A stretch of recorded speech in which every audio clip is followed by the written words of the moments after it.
ao Nuvencast. Estamos de volta com o podcast do Nuvem e dessa vez com um convidado mais que especial, que está aqui, né, a pedido de tantas pessoas que pediram ele aqui hoje. A nossa audiência, né? Tá bom, tem que atender a expectativa da audiência, né? Que é o nosso querido Omenco. Querido também, não sei se é assim, né? Bom, para quem não me conhece, eu sou a Yasmin, né? Mais recentemente é a influencer do Nuvem, né? Se vocês não me viram ainda no Instagram, eu sou a que tá lá sempre, né, fazendo videozinhos. E hoje a gente veio trazer o Omenco para uma coisa que eu acho que muitos queriam ver, que é ele falando sobre Barbie. Hi, Ken! Bom, a Yasmin e a Adriele tá aqui nos bastidores, nossa, podemos chamar de produtora? Pode, né? Não. A produção. Mas obrigado a vocês estão dedicadas e firmes com a proposta do Nuvem. Acho que vale esse espaço aqui para a gente abrir mais um canal e tentar atrair uma galera para... Curtem tantas coisas aí, tanta coisa superficial e não curtem o que a gente tenta, ao menos, informar e trazer como conhecimento do que acontece na FATEC Sebrae. Então, acho que vale a pena agradecer vocês esse esforço e até o esforço de me convencerem a participar de algo que admito. Eu não tenho a mesma desenvoltura de como eu tenho, pelo menos tento ter na sala de aula. Talvez a experiência em sala, claro, conta mais ponto do que participar de um bate-papo assistido, assim, né? Ainda mais para atender uma audiência, é isso? Ou um grupo, vamos dizer, vai? Vamos. Nunca ninguém ligou para isso antes. Não vamos expor tanto assim, a gente tem seguidores, acho que a questão da pandemia fez o projeto andar de outra forma. A volta em 2022 também ainda não tinha engatado, porque foi uma volta ainda entre abandonar as máscaras de vez, enfim, grupos que a gente tentou reestruturar no Nuvem. E acho que agora, a partir de 23, como já agradeci vocês e outras pessoas que têm participado do projeto, a gente já fez algumas palestras no semestre passado. Esse semestre a gente tem um calendário interessante de palestras, de oficina, né, que a gente aposta na oficina de ciência de dados, enfim.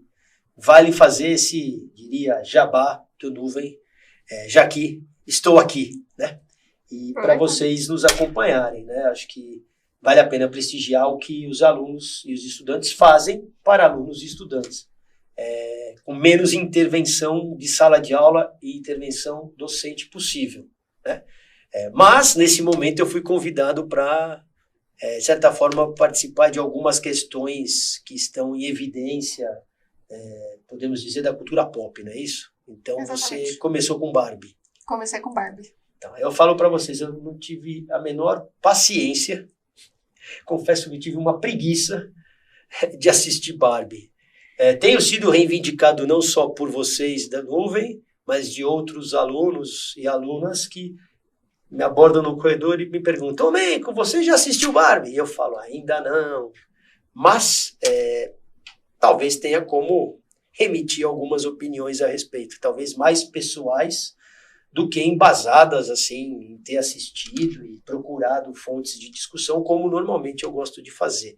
Para quem quiser até ver algumas dessas, o canal do Nuvem tem o Sinapse, e a gente fez 3 encontros para falar de alguns filmes, como Coringa, Bacurau, Ela, que é o Her, e foi uma série, a Dark. Isso também está lá, com um pouco mais de embasamento. Mas diga lá, Yasmin, vai, provoca. Então, como o Omenco já disse, né? A gente tentou, né, nos bastidores, eu e a Adri, convencer ele, desde que as aulas voltaram, para que ele assistisse Barbie. Mas não se preocupe, eu sei que você não assistiu, mas assim como quem também não assistiu, né? Eu vou aqui explicar para você algumas partes do filme interessantes. Tá bom. Nós começamos com a Barbie, da Margot Robbie, que é a Barbie estereotipada. Tá. Ela tá lá vivendo a sua vida normal, acordando, tomando banho quente, fingindo que tá comendo as comidas dela, Tá. como qualquer Barbie. Beleza. Aí então ela começa, assim, de repente, a se questionar sobre a vida. Será que existe vida após a morte? Será que existe morte? O que acontece quando a gente morre? Isso no corpo de uma boneca. A Claro, boneca. mas tem fundamento. Aí ela começa a se questionar, né? Ela fala, aí ela vai pedir conselho para as outras Barbies, porque existem várias Barbies, não é mesmo? E aí elas falam assim, olha, para você resolver esse seu problema, você tem que ir na Barbie estranha. Você está se perguntando, o que é uma Barbie estranha? É aquela Barbie que a gente brincava, que a gente rabiscava e estragava todas as roupas dela, e ela ficava Barbie estranha. Aí essa Barbie estranha fala assim, olha, você tem que ir até o mundo real, você tem que sair da Barbilândia, a Barbilândia é um lugar que existe, e aí você tem que ir lá e achar a pessoa que tá brincando com você, né, pra que ela se torne uma pessoa mais feliz, e aí você possa voltar ao seu mundo de superficialidade. E aí ela vai, não sozinha, ela vai com Ken, Tá do bom. Ryan Gosling. Isso, que fez um filme legal que chama Drive. Exatamente. Beleza. E aí ela Ela vai pro mundo real. Ela vai Ela e pro o mundo Ken. real. Ela e o Ken. E eles vão encontrar ela, especificamente vai encontrar quem brinca com ela. Exatamente. Porque quem brinca com ela tem emoções que começam a afetar as emoções dela, mesmo ela sendo uma boneca. Bom, tudo bem. Eu sei que parece estranho eu falar de algo que eu não assisti, porque não consigo emitir uma opinião mais consistente. Mas, claro que de tanta divulgação do filme e tanta comoção, eu diria, manifestações na mídia social, prós e contras, até o Zizek escreveu um artigo sobre a Barbie, esse eu li. Assistir o filme, ainda não assisti, não digo nem porque não tive tempo, eu tive preguiça mesmo. Mas assim, eu acho que tem algumas questões que a Barbie, ela é só, entre outras manifestações aí de indústria cultural, ela só, de certa forma, reproduz aquilo que, de certa forma, a sua audiência, seu público, o momento que a gente vive hoje, muitas vezes percebe-se que tem demanda, né? Então a Barbie, ela tem uma nostalgia, né? Então tem toda uma questão hoje que eu tenho, de certa forma, abordado ou não em sala de aula, ou nos corredores, ou lá no aquário que a gente usa para o nuvem. Para mim, uma questão recorrente à Barbie é a infantilização do adulto. Eu acho que isso não precisa ter assistido de fato o filme, né? Eu sei que podem estar falando, mas se não assistiu, não adianta, você tem que ver que foi uma crítica. E aí eu até percebo, isso sim eu de certa forma acompanho, porque é difícil você não estar no X agora, né, no Twitter, do vilão do James Bond lá, o Elon Musk, e não perceber que há uma comoção. Até pela minha bolha lá, que eu acompanho, há uma manifestação, na maioria às vezes positiva até, do filme, encarando o filme como uma crítica ao próprio sistema, né? E só que assim, são os paradoxos da indústria cultural. E essa infantilização do adulto, e aí eu vou generalizar, não necessariamente para Barbie, mas a Marvel é um pouco isso também. O Star Wars, para mim, também navega nessa seara. Para mim, falta uma criatividade assim, da indústria cinematográfica em geral, né?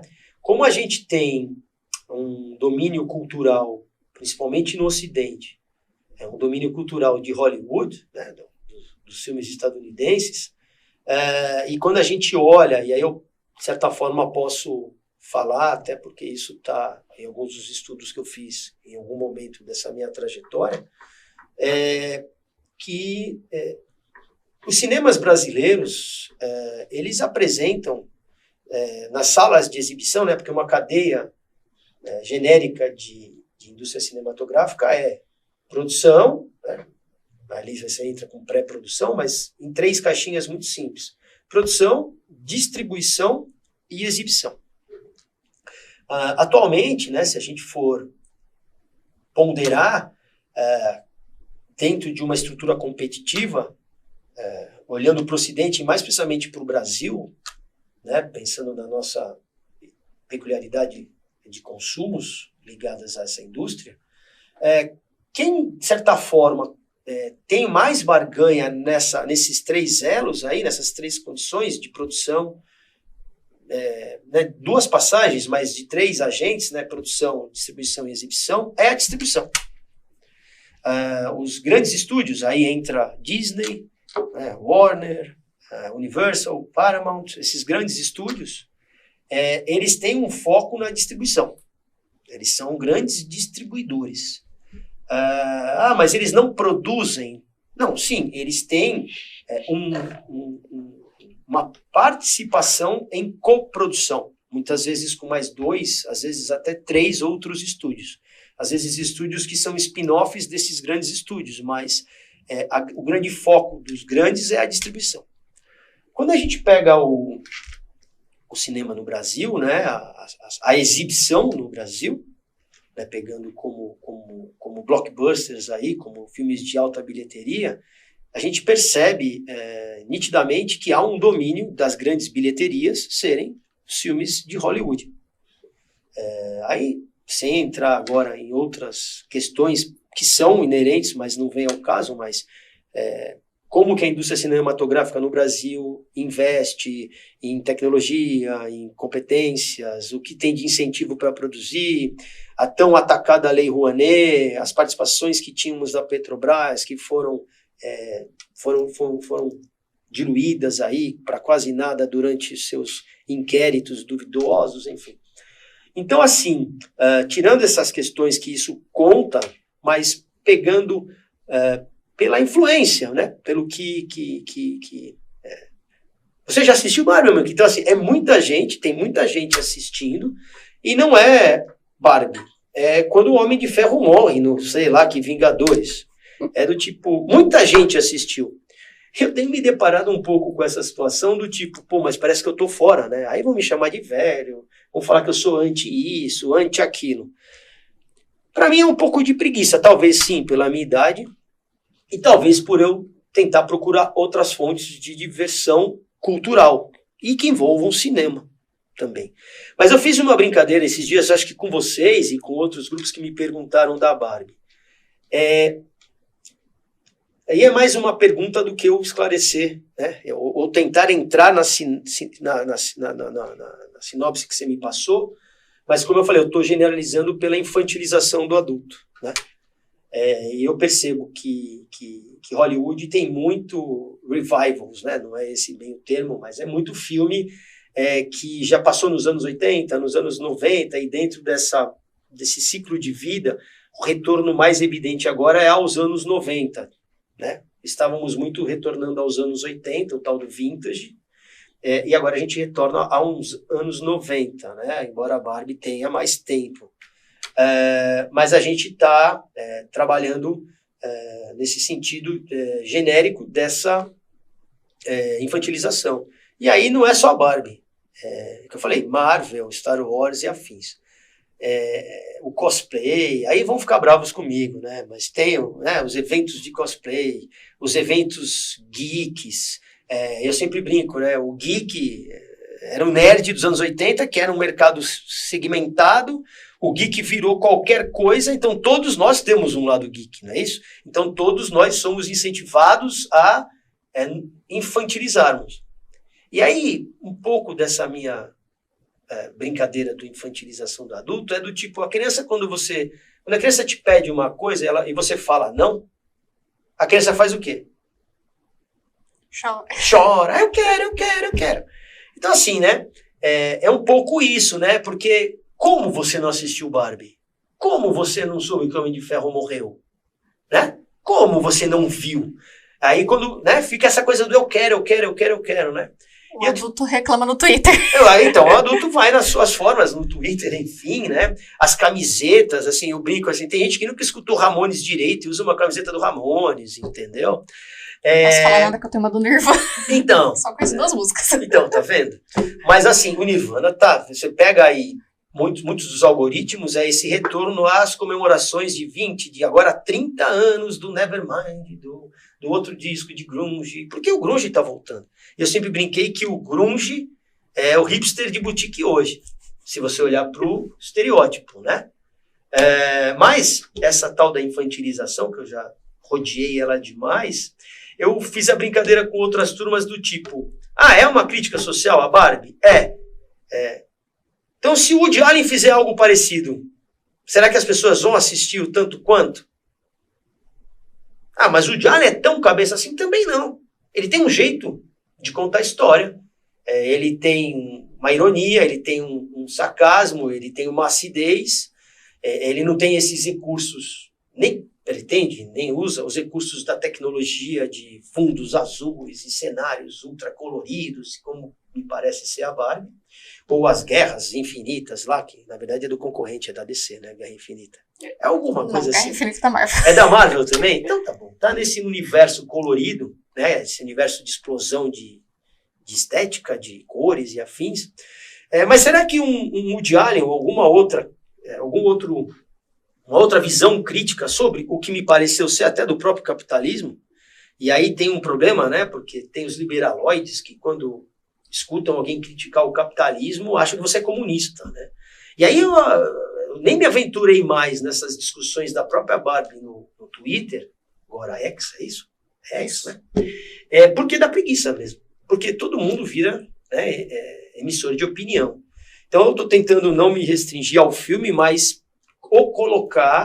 colocá-lo nessa questão de ser mais um, que aí a gente pode discutir se é ou não intencionalmente uma crítica, mas como eu não assisti, eu não quero, de fato, emitir essa opinião, mas eu o coloco na prateleira desta cena, né, desse mercado cinematográfico, principalmente no Brasil, onde acima de 85%, 90% das salas de exibição exibem Hollywood, e dos Hollywoods, né, dessas produções hollywoodianas, claro que em sua grande maioria são esses filmes que são remakes aí, ou franquias de heróis e afins. E a Barbie está nesse mesmo balaio para mim. É um filme que pode até se pretender ser uma crítica, mas precisa trabalhar essa fantasia, essa infantilização para ver se o adulto que o está assistindo consegue enxergar que realmente a gente está num momento mundial, diria, uma sociedade doente, né? Peraí! Pega essa peça aí, viu? Então é um pouco nesse sentido, generalizando, que eu vejo a Barbie, né? O filme da Barbie, com essa infantilização, enfim. Falando em direção, o filme é escrito e também dirigido pela Greta Gerwig. Eu não sei falar o nome dela, mas é um nome muito complicado. Que ela tem uma pegada assim mais... Na verdade, ela é feminista e ela tende a trazer para os filmes dela essa pegada feminista. E foi meio que isso que ela tentou fazer com Barbie, inclusive desde que o filme foi anunciado, com aquela coisa dos posters da Barbie, falando, essa Barbie, ela ganhou o Nobel de Física, essa é uma sereia, essa... E o Ken, como se ele fosse só o Ken, né? Como se fosse só... ele tá ali, né? Isso deve ter despertado a ira do outro lado, né? Do oposto. Exatamente. Machistas, porque no filme, a gente tem a entender, no começo, a gente tem ali um grande monólogo, né? Da narradora do filme, que ela fala a Barbie é um grande símbolo feminista e tudo mais, porque fez muitas garotas buscarem ter outras profissões e tudo mais. Ela começa todo aquele discurso que até pra quem tá, não sei, pelo menos eu assistindo, fala assim, eu não lembro da Barbie ser tão representativa assim, mas tudo bem.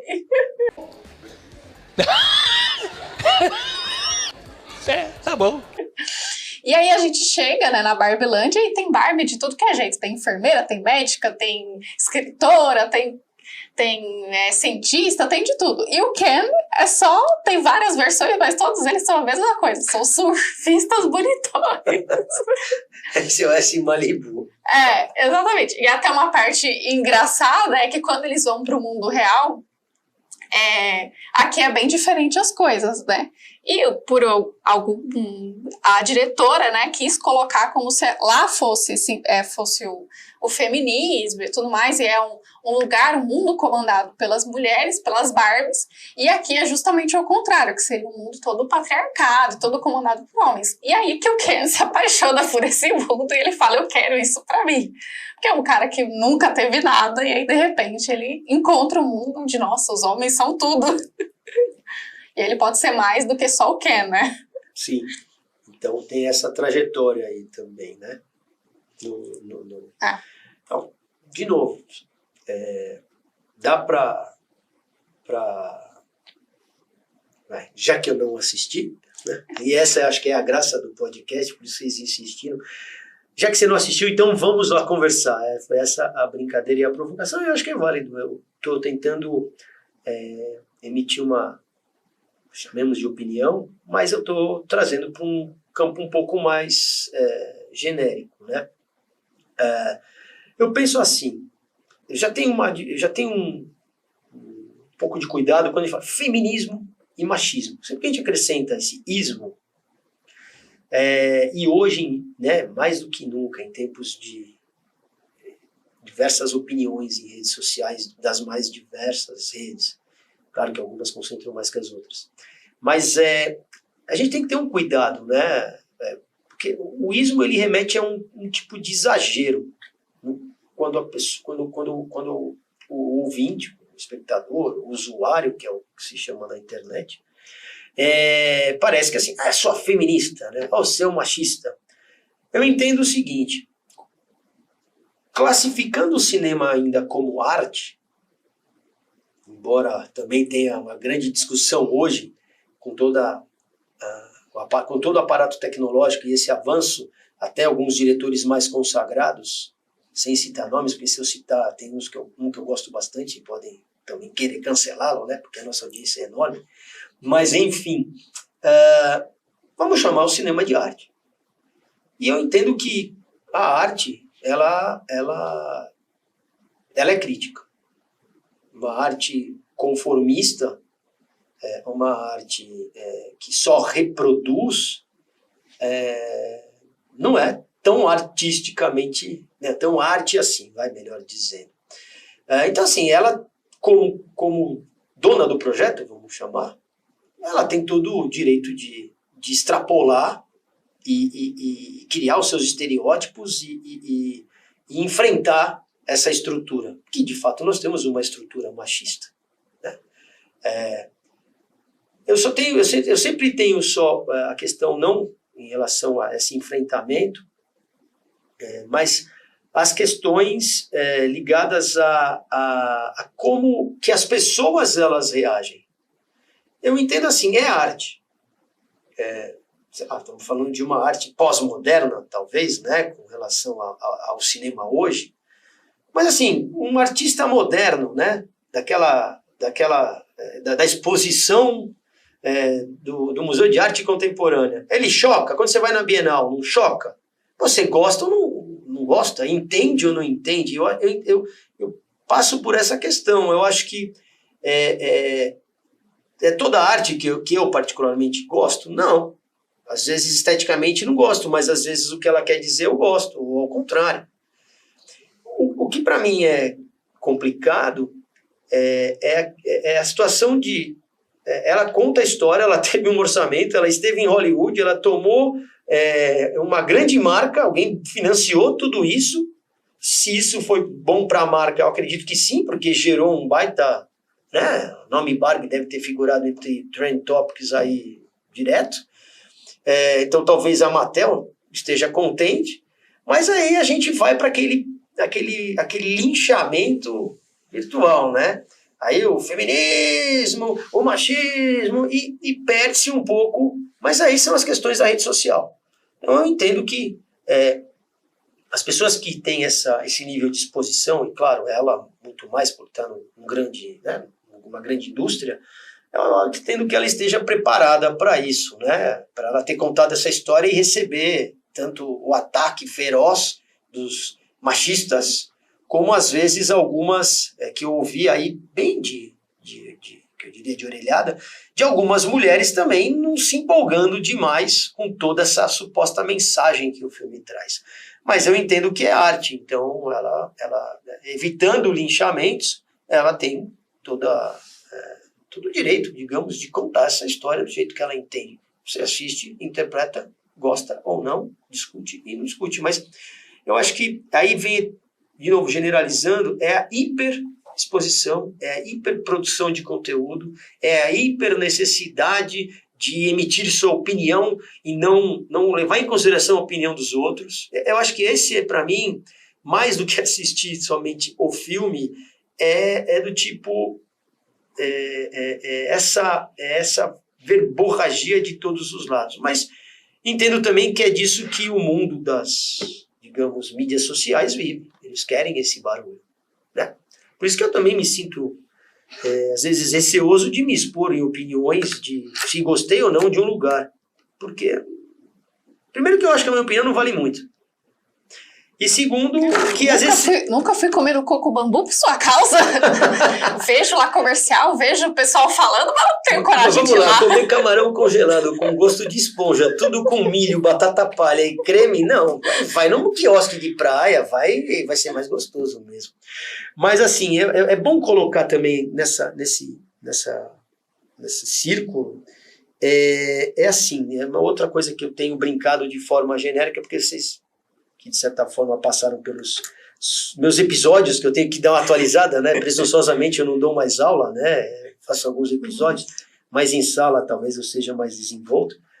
Mas é assim, a gente tem uma avalanche de produção, né? De indústria cultural aí, além do cinema, da sala de exibição, que muita gente falou que ia morrer, então também tem que colocar esse ponto, né? Como o cinema, na sala, a produção cinematográfica, com a sala de exibição, que sempre foi uma grande geradora de receita nacional, né, local, para os estadunidenses, mas muito mais do que isso. Muitos dos filmes dos Estados Unidos têm mais de sua metade de arrecadação vinda do mercado internacional. Então, assim, talvez seja um recurso que Hollywood adota, porque tem que fazer essas superproduções e recorrer a essas tecnologias, as franquias mais manjadas que já temos aí. Aí a DC desenterra Besouro Azul, Besouro Verde, sei lá qual deles agora. Besouro Azul Besouro. O Homem-Formiga já está na Vespa, já está da Marvel, não é isso? Então tem essas franquias e essa coisa do cinemão aí, essa coisa da tecnologia, dos heróis, aproveitando-se talvez de partes, não é tudo que explica, mas dessa infantilização e essa questão. Mas essa concorrência do streaming, então tem muitas produções de longa-metragem no streaming, tem as séries que vocês, jovens, adoram maratonar. Eu acho, de certa forma, uma perda de tempo, né?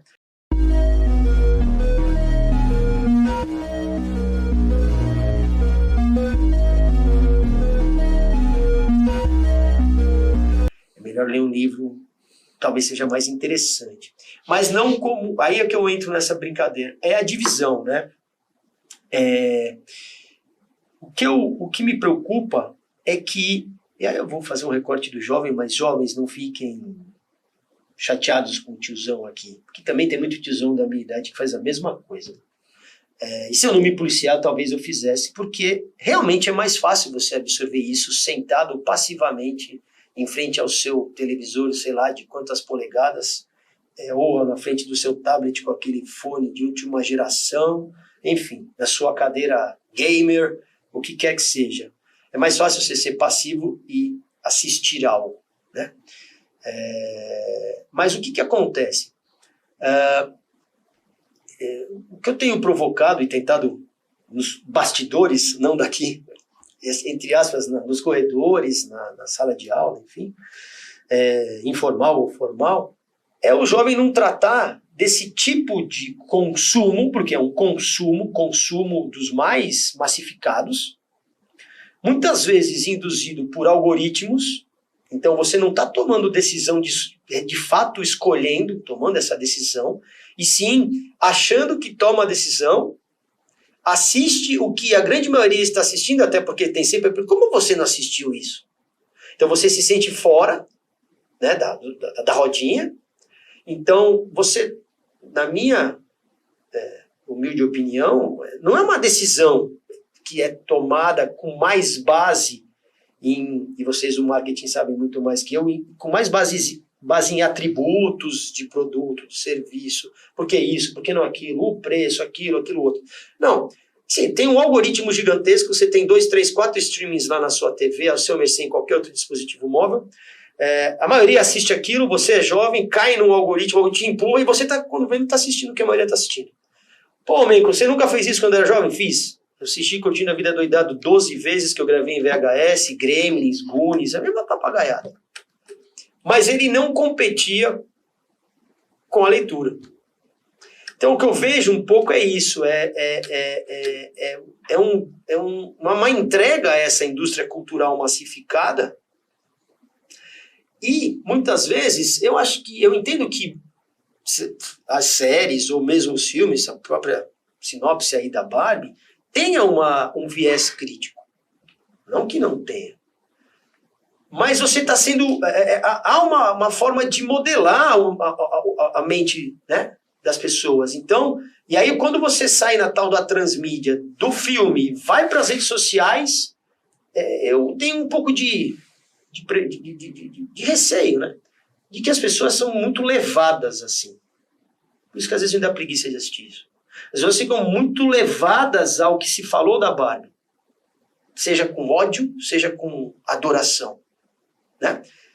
Porque eu brinco que posicionar nos extremos é muito mais fácil. Você criar uma forma crítica de navegar entre os dois é mais complexo.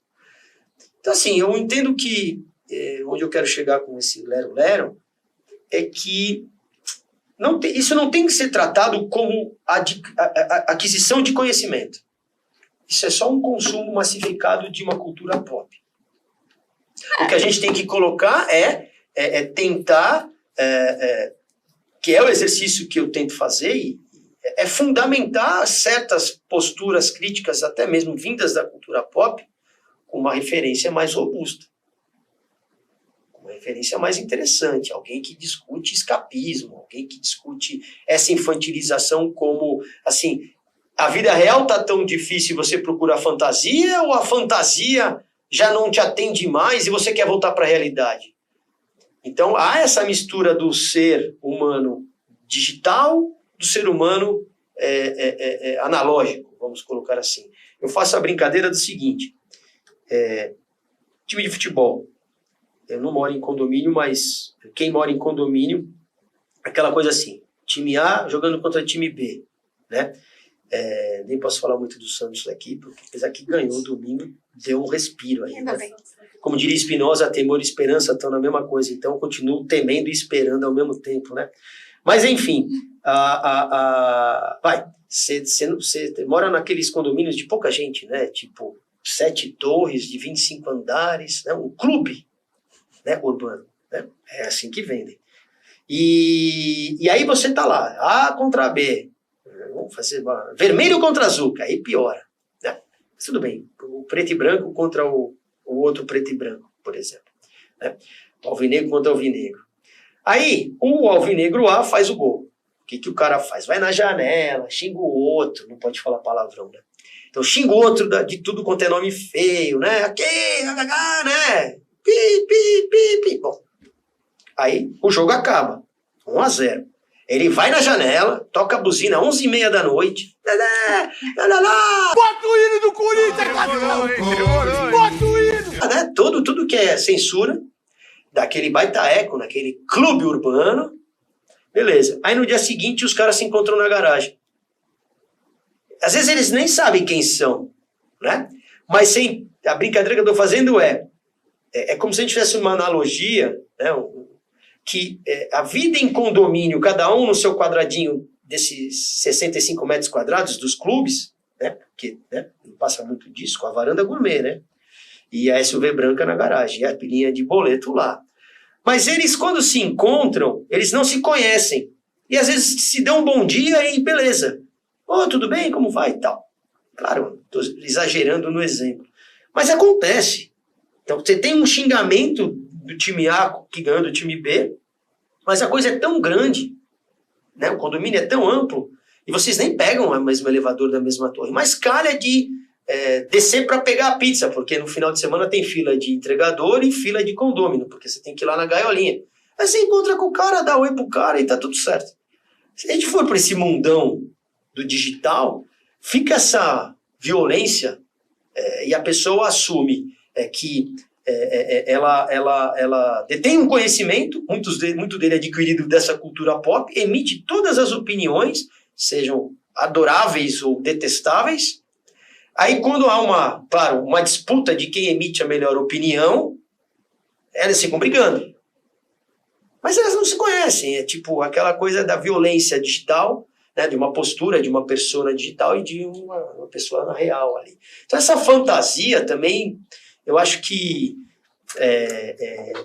né, se a realidade está tão dura que você precisa da fantasia, ou se a fantasia está tão dura que você precisa para a realidade, no fundo a gente tem um pouco do escapismo aí, né? Isto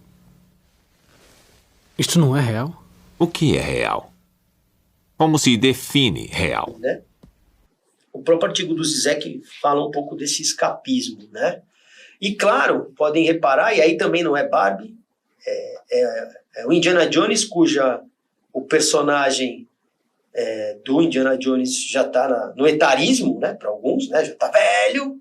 E até o Zizek comenta isso, e aí o personagem, a personagem principal que vai assumir é uma mulher. Então, assim, deixa o velho descansar, gente. Então, já ganhou seus bem, milhões. mas ele precisa dele ainda porque você está fazendo um remake. Você não pode deixar de ter o Indiana Jones. Você tem que passar o bastão, mas passar o bastão tem que ser o cara já não tá nem mais conseguindo ajoelhar para fugir da pedra. Não sei como. Mas eu penso assim, pode perceber, até em propaganda mesmo, que veicula em TV e YouTube e demais mídias, né? Propagandas mesmo, de bancões e afins. Todas têm que inserir agora uma diversidade. Algumas eu entendo que tem uma certa inteligência e sutilidade para abordar essa inclusão, e outras são descaradamente forçadas, né? A gente tem que entrar, de fato, na discussão estrutural, e isso tem que mudar, é óbvio. Mas eu digo, no fundo, até que ponto quem produz tem a intenção de mudar a estrutura para essa mais inclusão, para menos desigualdade, para acesso a mais conhecimento, a tal democratização do conhecimento. Não é a gente ter uma internet, vamos chamar genericamente, mas ter 3, 4 caras donos da maioria dos dados que circulam. Então, até que ponto por trás há uma real intenção de modificação das estruturas. E aí, não sei se é a intenção da diretora desse ou daquele outro filme. É essa a questão, né? A gente tem que entender, porque as pessoas tomam como, às vezes, essa passividade nesse consumo de massa faz com que elas achem que sabem de muita coisa, né? Mas, na verdade, está consumindo uma cultura de massa que o algoritmo te dá em qualquer streaming dela, por aí. Pra gente encerrar agora, aproveitando a gente já faz 2 quadros em um só, você que não assistiu Barbie, mas que aprecia essa 7ª arte que é o cinema, quais são as suas dicas para quem quer realmente se aprofundar e ir para assuntos mais profundos e não entrar nessa massa? Cinema? Qualquer coisa, manda aí. A gente aproveita, já tem um nuvem dica já pra semana. Não, pô, o Nuvem Dica tem um Sinapse que eu gostei bastante, que a gente tentou abordar 3 filmes, Bacurau, Coringa e Parasita. Ali tem um ponto interessante, que assim, esses eu assisti no cinema.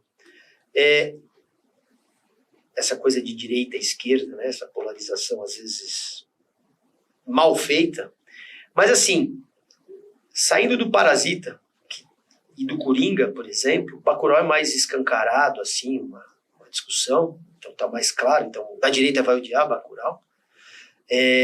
No Parasita e no Coringa, eu sinto que há uma satisfação de ambas as partes. Depende da lente que está usando.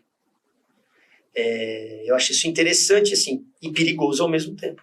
Porque, sem dar o spoiler do filme, não sei se nossa grande audiência assistiu, mas eu percebi, e aí depois esses eu me aprofundei um pouco mais, mas você, sempre eu falo, você tem um objeto, você põe a lente sob um ângulo, você analisa, você põe a lente em outro ângulo, você tem outra análise. E aí depende do teu viés, né, e do teu repertório, você enxerga posicionamentos de direita ou de esquerda em ambos os filmes, né, nesse extremismo, né. Então, são filmes que dá para trabalhar uma discussão mais nesse sentido também, né. Mas assim, se é para indicar filme, aí eu vou nos velhos, né? Aí não vai estar problema. Mas eu gosto de brincar no sentido do seguinte: saindo de assistir, por exemplo, o Sétimo Selo do Ingmar Bergman, filmaço. Pega esse mesmo diretor, Gritos e Sussurros, filmaço. Morangos Silvestres, do mesmo diretor, filmaço. Pegar esse clássico. Eu brinquei do Woody Allen lá atrás. O Woody Allen faz coisas, às vezes acerta bastante, às vezes erra, mas Blue Jasmine é muito legal.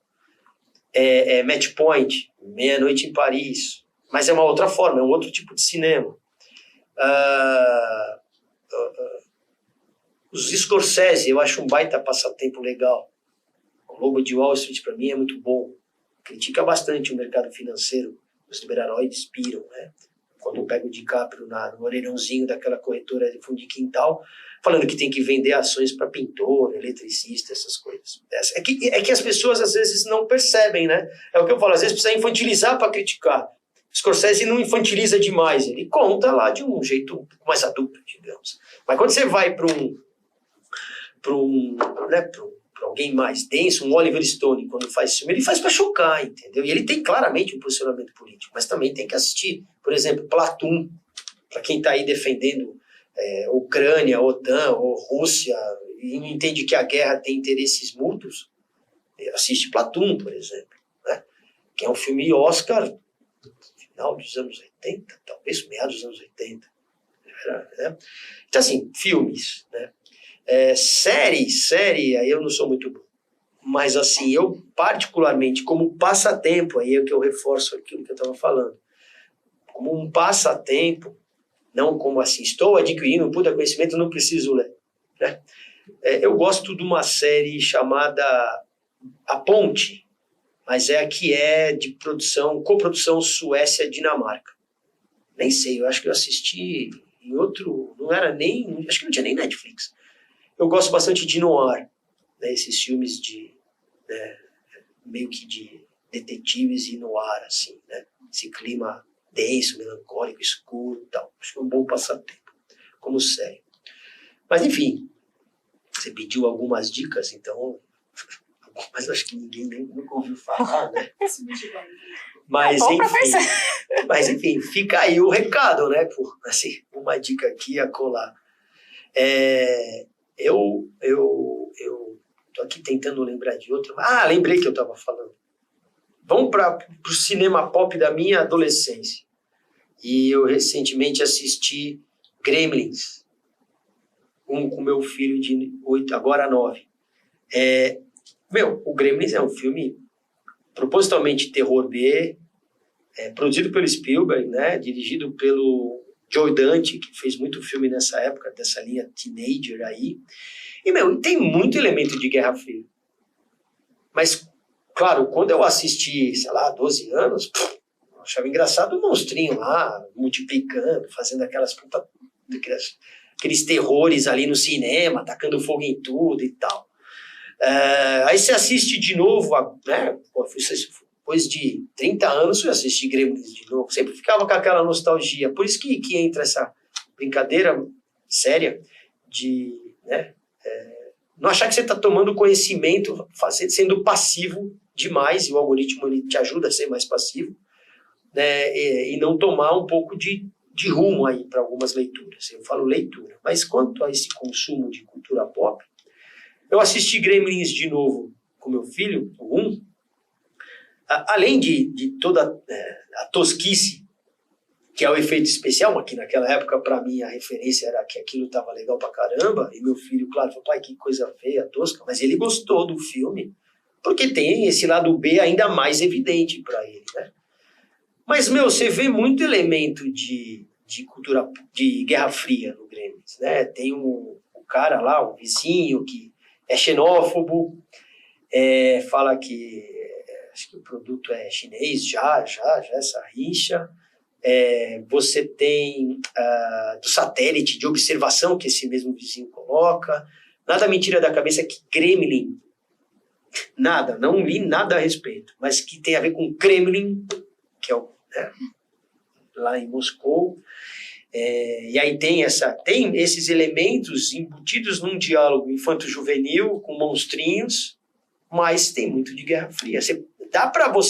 Mas para você ter essa visão, onde eu vou fechar aqui, tem que ter lido a respeito antes, tem que ter, né, seguido algumas rotas de leitura um pouco mais densas, um pouco mais fundamentadas. Aí você consegue, talvez, enxergar elementos nos filmes, sutilmente ou não, descarados ou não, estereotipados ou não. Mas reforço, a arte, eu coloco o cinema como arte, ela tem que ser crítica e livre. Enfim, é isso. Então é isso, se vocês gostaram, quem sabe a gente convence ele a vir mais vezes. Mas quem quiser participar, quem for aqui da FATEC Sebrae, quiser participar também do Nuvem, chama a gente lá no Instagram, que a gente traz aqui, pessoal. Quem quiser também dar sugestões de temas, de assuntos, que a gente pode trazer aqui também nas próximas vezes. Sim, eu acho que a gente pode convidar outros estudantes. Estudantes, ex-alunos. Ex-alunos e participarem com suas dicas do que estão fazendo, mas assim, tentando seguir esse roteiro, assim, né, de um pouco de cultura pop, essa visão mais sistêmica. Acho que é legal convidar mais gente participar. Muito obrigada por ter participado. E meu cachê, não tem bala nem paçoca esse mês, vocês não vão ter nada lá. O Baba Yaga não vai dar nada. Não, seu cachê vê a gente se formar. Now the world don't move to the beat of just one drum. Esse é o cachê. Obrigado, Yasmin. Obrigado, Adriano.